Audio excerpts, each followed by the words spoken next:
Timóteo, capítulo 2, dos versículos 1 ao 6.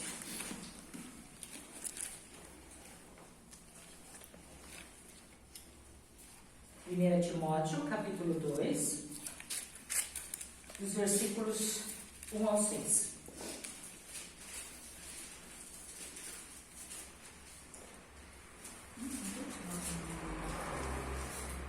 Fugiu, Cláudia? Aqui, achei. 2, 1 Timóteo 2, do versículo 1 até o versículo 6. E ele diz o seguinte: em primeiro lugar, peço que sejam feitos orações, pedidos, súplicas e ações de graças a Deus em favor de todas as pessoas. Orem pelos reis, por todos os outros que têm autoridade, para que possamos viver uma vida calma e pacífica, com dedicação a Deus e respeito aos outros. Isso é bom, e Deus, o nosso Salvador, se agrada disso. Ele quer que todos sejam salvos e venham a conhecer a verdade. Pois existe um só Deus e uma só pessoa que une Deus com os seres humanos, o ser humano Cristo Jesus, que deu a sua vida para que todos fiquem livres dos seus pecados. Esta foi a prova, dada no tempo certo, de que Deus quer que todos sejam salvos. A gente nota nesse texto, a importância que Paulo dá à oração. E mostra como nós podemos nos dirigir a Deus com pedidos, com súplicas e com ações de graça. Então eu creio que se a gente perguntar aqui hoje à noite, cada um vai ter o seu pedido, também vai ter o seu motivo de ação de graças. Ontem à noite a gente teve a visita de um jovem do nosso antigo trabalho, hoje já é casado, trabalha, e ainda comentei com o Antônio, quando eu brinquei, disse assim: a visita ora pela refeição à mesa. E na verdade a gente nunca tinha visto ele orar, né? E como é gostoso.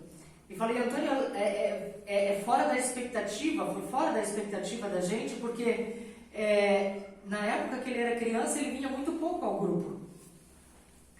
Reapareceu depois na fase mais jovem, quando se converteu através de um outro jovem que participava do grupo, e desde então ele vem caminhando firme. Não está mais conosco hoje, mas está em uma igreja onde eles têm trabalho com células, e o quanto ele é animado por isso, o quanto ele gosta de estar nessa célula, sai do trabalho, vai para a célula. Então, como Deus nos surpreende, e nós podemos agradecer na nossa oração hoje de manhã. Senhor, muito obrigada pela visita de ontem. Muito obrigada porque podemos ver o teu mover, podemos ver o teu agir, podemos ver firmeza nesse jovem, juntamente com sua esposa. Então, isso é agradável, quando a gente pode não só pedir, mas também render graças, né? Então, Deus, ele sendo onipotente, sendo onisciente, ele decidiu deixar a gente ajudar a mudar o mundo através das nossas orações, ou por meio das nossas orações. Deus sabe de todas as coisas, né? Então, ele não precisa que eu peça, ainda assim ele quer que eu peça, né? Então, ele nos deixa ajudá-lo a mudar a história do mundo, a mudar muitas coisas através das orações, né? Como isso acontece, na verdade, é um mistério para a nossa compreensão. A gente não consegue compreender isso se não for pela fé, né? O versículo 2, ele diz que nós devemos orar em favor de todas as pessoas. Isso inclui os nossos líderes governamentais, mas também inclui as pessoas com as quais nós temos conflitos. E quando Paulo escreve essa carta para Timóteo, Timóteo estava experimentando conflitos na igreja de Éfeso, onde ele estava. Tanto pelos reis, como por aqueles ensinadores que na verdade eram inimigos da igreja primitiva. Eram pessoas que estavam promovendo erros e criando controvérsias na igreja de Éfeso. Isso também acontece hoje, né? Sempre tem um ou outro que quer criar controvérsias, que quer criar confusões na igreja e assim por diante, que muitas vezes não prega a integridade da palavra. E aí Paulo incentiva Timóteo a orar pelos oponentes dele, né? E em situações de conflitos pessoais, será que nós conseguimos orar honestamente por aqueles com os quais nós discordamos? Eu não sei se para vocês é fácil, para mim é difícil. Principalmente quando lá no teu coração você sabe que você está correto na sua maneira de pensar e assim por diante, e a outra pessoa insiste, né? E ainda assim a palavra de Deus diz, olha, ore por essa pessoa que não está pensando da mesma forma que você pensa. Mateus 5,44, Jesus foi bastante claro quando ele disse, orai pelos que vos maltratam e perseguem. Se você ler a história de Corrie ten Boom, você vai ver isso muito forte. O quanto ela depois em liberdade, né, quando ela reencontra os agressores dela, aqueles que a jogaram no cárcere, que tiraram chacota dela, enfim, fora as outras barbaridades todas, e quando ela está palestrando e ela vê um desses seus agressores naquele culto, e ela no final, Deus diz a ela, você precisa perdoar. Né? E ela vai ao encontro dessa pessoa e diz, olha, eu te perdoo tudo que você me fez. Gente, eu acho isso difícil. E ainda assim, a palavra de Deus é muito clara, né? Então, será que a gente pode dizer que a instrução de Paulo de orar pelos reis era admirável quando nós levamos em consideração que naquela época Nero era o imperador e era um governante cruel. A gente lembra, né, que grande parte de Roma foi destruída por um incêndio, os cristãos foram culpados por isso, na verdade ele era o culpado, mas tirou o corpo fora, né? Como esses cristãos sofreram perseguição, como muitos deles foram mortos, outros foram queimados, outros foram jogados em arenas com leões e assim por diante, né? Então, grande parte dessa perseguição do Império Romano aconteceu naquela época de Nero e eu penso que hoje ainda em muitos países acontece. Muitas vezes a gente diz, o tempo está funilando, daqui a pouco o Brasil é comunista também, ou a liberdade religiosa vai ser proibida, mas a gente vê isso desde aquela época. Né? E às vezes, quando o medo invade meu coração, eu fico me perguntando, mas por que nós seríamos diferentes? Né? Se a gente vier a passar por isso, por que seríamos diferentes de todos aqueles que hoje ainda passam por essa perseguição religiosa? Eu estava assistindo o Jornal do Almoço entre um cochilo e outro, e quando falaram, eu lembro que eu acordei e só disse, meu Deus, eu ouvi alguém dizer que os que saíram de um daqueles campos, que se entregaram, né, muitos mutilados, passando por cirurgias, e daí o repórter disse assim, tiveram seus membros amputados sem anestesia. Fiquei pensando, nossa, naquela época, na Segunda Guerra, a gente ouviu muito disso, mas nós estamos no século XXI. E de repente você ouve de pessoas sendo cortadas, membros talvez esfacelados, que não tem como reconstruir, sem anestesia nenhuma. Você consegue imaginar sua perna sendo amputada sem nenhuma anestesia? Eu, no meio daquele meu cochilo, só falei, meu Deus, eu lembro que eu ouvi a minha voz dizendo, meu Deus. Então, orar por esses que nós não conhecemos também é um desafio no nosso dia a dia. Porque com certeza tem filhos de Deus ali no meio. Muitos. Né? Muitos dos que ficaram foram obrigados, pais de família, se eles não têm mais de 3 filhos, eles não têm o direito de ir junto com a sua esposa e filhos. O marido fica para trás para ficar na guerra. Então, você consegue imaginar a desestrutura toda dessa família, a separação, a dor física, emocional e espiritual.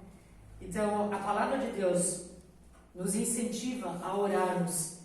Então, naquela época já crentes, ou hoje também crentes, são ensinados a apoiar o governo e aqueles que estivessem em eminência a não se rebelar contra eles. Hoje nós também somos incentivados através da palavra a não nos rebelarmos contra o governo. Se a gente olha a nossa situação governamental hoje, ela é muito triste. Ela é muito triste. E ser desafiado a orar não é uma opção, a palavra de Deus deixa isso muito claro. Qual era o objetivo por trás dessa instrução de Paulo à oração? Porque é Deus quem estabelece e remove os governantes. Ele é que está no controle de tudo. Aí você vai dizer, mas Deus colocou o governante atual ali? Sim. Deus colocou o anterior ali? Pela palavra, sim. Se você abrir Romanos 13, do versículo 1 ao 6, eu vou ler rapidamente, ela diz assim: obedeçam às autoridades, todos vocês, pois nenhuma autoridade existe sem a permissão de Deus. E as que existem foram colocadas nos seus lugares por Ele. Assim, quem se revolta contra as autoridades está se revoltando contra o que Deus ordenou. E os que agem desse modo serão condenados. Somente os que fazem o mal devem ter medo dos governantes, e não os que fazem o bem. Se você não quiser ter medo das autoridades, então faça o que é bom, e elas o elogiarão. Porque as autoridades estão a serviço de Deus para o bem de você. Mas se você faz o mal, então tenha medo, pois as autoridades de fato têm poder para castigar. Elas estão a serviço de Deus e trazem o castigo dele sobre os que fazem o mal. É por isso que você deve obedecer às autoridades, não somente por causa do castigo de Deus, mas também porque a sua consciência manda que você faça isso. É por isso também que vocês pagam impostos, pois quando as autoridades cumprem os seus deveres, elas estão a serviço de Deus. Então, Deus tem o poder de colocar, Deus tem o poder de retirar. A nós cabe orar. O versículo 4 diz que Ele quer que todos sejam salvos. Isso não significa que todos vão ser salvos, mas a Bíblia afirma que muitos vão rejeitar Cristo, mas que o desejo de Deus continua que eles fossem salvos. Então, por quê? Porque Ele forneceu Cristo, que é o caminho, a verdade e a vida para a salvação de todos. Então, a intenção de Deus é que o Evangelho chegue a todas as pessoas. Nem todos vão recebê-lo, nem todos vão aceitá-lo. Muitos vão rejeitá-lo. Mas aqueles que recebem esse Evangelho têm a promessa da vida eterna. E, por último, o versículo 5, Deus lembra da expressão, que nós muitas vezes ouvimos, todos somos filhos de Deus, ouvimos muito a expressão, Deus é o mesmo para todos, não é verdade? Para os muçulmanos, Allah é Deus e Maomé é o seu profeta, Para nós cristãos, Deus é Deus e Jesus é o Messias que veio para nos salvar. Para o povo judeu, Deus é o nosso Deus, mas ainda aguardam pelo Messias. Então você veja que o Brasil, todos se declaram que amam a Deus, mas embaixo desse soberano tem Iemanjá, tem Eorixá, tem aquele. Eles dizem, nós amamos o mesmo Deus que você ama. Qual é então a diferença? Jesus. Esse vai ser o diferencial de eu entrar ou não no céu. Eu posso ter o mesmo Deus que eles, mas eu sirvo a Jesus, que é o Filho dele, que morreu por mim e ressuscitou, e que me garante a vida eterna. Então, o destino final é que vai ser diferente. E eu percebo que é tão difícil as pessoas entenderem isso, Alguns olham para aqueles que já morreram, dizendo, olha, eu tenho sonhado muito com essa pessoa, eu acho que ela precisa de luz para encontrar o caminho, então seria bom que a gente orasse. Muitas vezes eu tenho liberdade de dizer, pois acho que não adianta muito, mas aí você não quer ofender também, Mas ela tinha o livre-arbítrio de escolher o que ela queria enquanto aqui, quando ouviu do Salvador. Então, que a gente pudesse estar animado em nossos corações a estarmos divulgando esse Cristo vivo, mas a também estarmos intercedendo por aqueles que estão ao nosso redor. E o grande desafio é orar pelo nosso governo. É um grande desafio. Cada um ali vai ter uma opinião diferente, mas Deus é muito claro. E esse ano nós temos novamente eleições. Para termos um país de paz e pacífico, a palavra nos orienta a orarmos. Então, existem muitas guerras já por aí, existem muitas coisas acontecendo, é a palavra se cumprindo com toda certeza, mas que Deus nos preserve no seu caminho, independente das circunstâncias ao nosso redor. Eu queria que a gente cantasse um cântico chamado Ao Orar no Senhor, Vem Encher-nos com o Teu Amor. Eliseu, talvez você venha tocar. E depois eu queria que algumas pessoas estivessem orando. Nós temos a vida do pastor Moacir, pela recuperação dele, né? Senti ele hoje um pouco mais animado do que durante a semana, quando conversei por telefone. Mas estejam orando pela vida desse amado. Servo de Deus, filho de Deus, nosso pastor, aquele que nos tem conduzido, né, que precisa da nossa intercessão. Flávio e Karina pedem oração também, eles estão gripados, com tosse, dor de garganta, enfim. Rosinete também não está em nosso meio hoje à noite, teve outro compromisso, que Deus pudesse protegê-la. E assim, se você estiver disposto a orar em frases curtas, e depois eu encerro. É o número 9.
Obrigado, Senhor Jesus, por podermos estar na tua presença. Obrigado pelo amor que tu tens para conosco.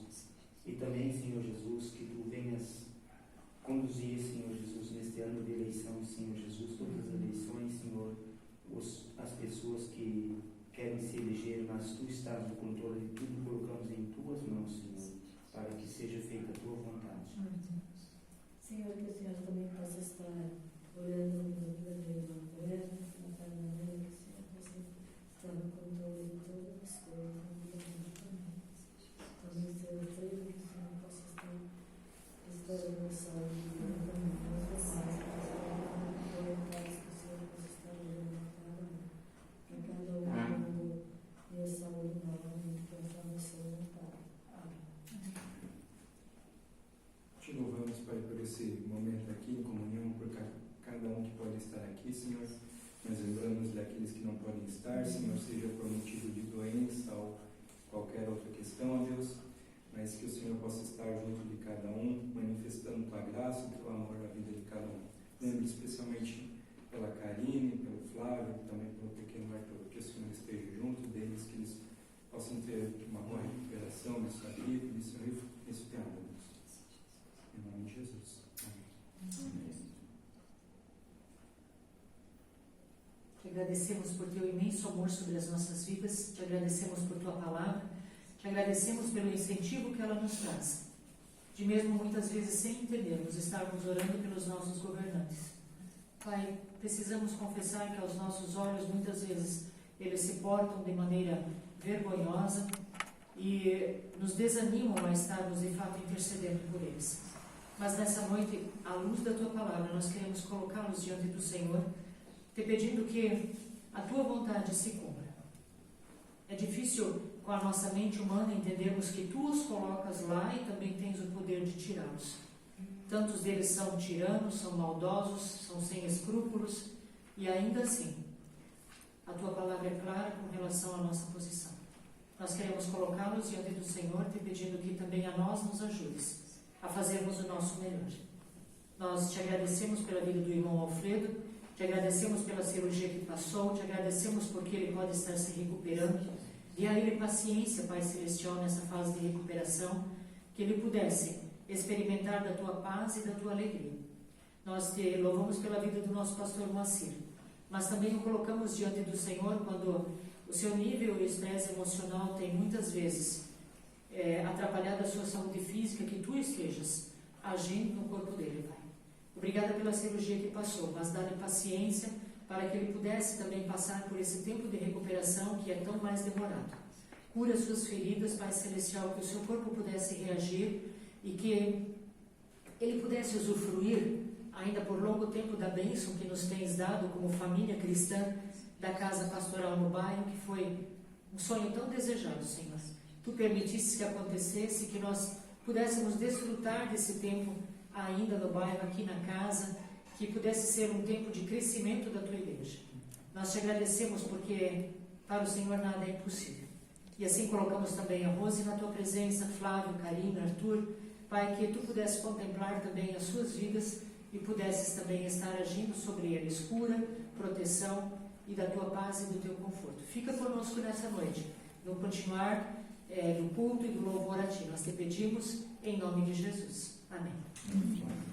E assim continuamos.